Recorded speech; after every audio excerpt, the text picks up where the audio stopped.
কিছু সাজা রাখছে।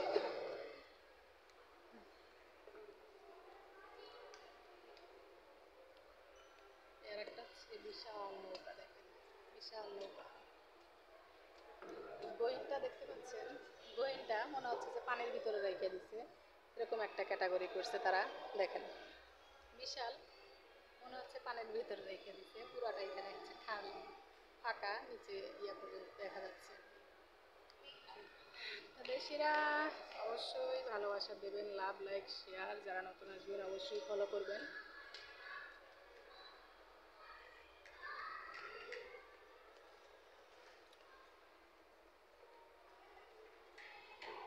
এটা হচ্ছে দুবাই শারজা অ্যাকোরিয়াম। অ্যাকোরিয়াম ওই পাশে মাছের ইয়েটা। এগুলো কি বানাইছে? হেরিকেন না গ্যাসের ইয়া, বুঝতেছি না তো কি বানাইছে এগুলো। দেখেন প্রতিটা জিনিসে কি বানাইছে না বানাইছে এগুলো সব এখান থেকে নিজ দিয়ে লিখে দিচ্ছে।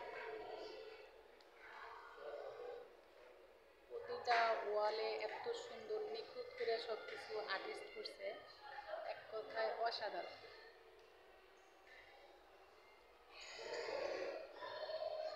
এখানে জায়গায় জায়গায় সিকিউরিটি দাঁড়ানো আছে, জাস্ট এরা দেখে যে কেউ ওইগুলোতে হাত দেয় কিনা বাচ্চা কাচ্চারা, এছাড়া আর কিছুই না, কিছু বলে না আর কি।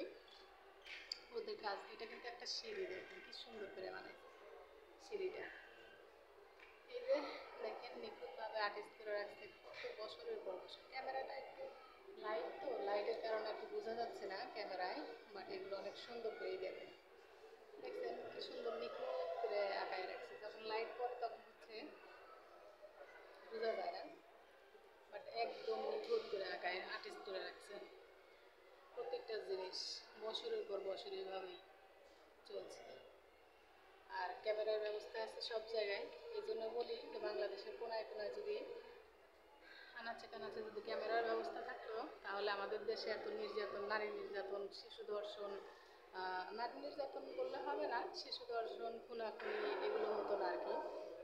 তো অবশ্যই লাভ, লাইক, শেয়ার করবেন, পাশে থাকবেন। আল্লাহ হাফেজ। আরও ভিডিও আছে, দেখতে